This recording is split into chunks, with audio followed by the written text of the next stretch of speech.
Tout d'abord, avant de vous rendre compte de ce que ça nous a apporté, je souhaite au préalable partager les motivations initiales. Tout d'abord, bon, c'est ma collègue Fanny Bédard, notre responsable de multimodalité, qui nous a très rapidement convaincus, avec les arguments appropriés, de nous engager dans ce processus de labellisation et de monter dans le premier train avec nos collègues de l'IFORM et du ministère de l'Agriculture dans le premier train de la labellisation. Donc elle était persuadée que le film a des arguments à faire valoir et que la démarche structurante du label permettrait donc de donner un coup d'accélérateur à notre stratégie numérique. Donc nos motivations initiales étaient multiples. Tout d'abord, il y avait établir un état des lieux exhaustif de nos pratiques et de nos outils numériques. Ensuite, le deuxième point, c'était de reconnaître les initiatives éparses menées par les équipes pédagogiques sur l'un de nos 4 sites et puis de les valoriser au travers des différents badges proposés par le label.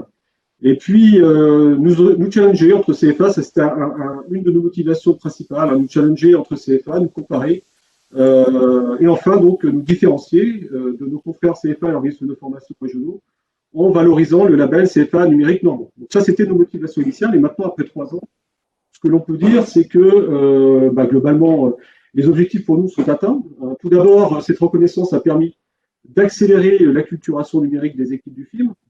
Ça nous a été particulièrement précieux au moment du grand confinement de mars-avril dernier. Nous avons pu assurer la continuité pédagogique auprès de nos 1600 apprenants. Cette démarche nous a aussi permis de mettre en lumière un certain nombre d'axes d'amélioration, ça c'était aussi une attente forte, sur lesquels nous avons pu nous mobiliser pour mener des actions de progrès. Ensuite, et c'était l'une de nos principales motivations, ce que je disais, c'était que ce CFA, ce label, nous a permis de nous challenger entre confrères. Nous avons pu comparer nos orientations, nos pratiques, nos process et nos outils. Enfin, et je terminerai ici mon propos, il a généré quelque chose de particulièrement précieux. En nous invitant à nous concerter, le label a tout simplement permis de renforcer les liens entre CFA engagés dans la démarche. Voilà. Donc, ne serait-ce que pour ces 4 derniers points, je m'adresserai plutôt aux confrères qui ne sont pas encore engagés dans la démarche de labellisation.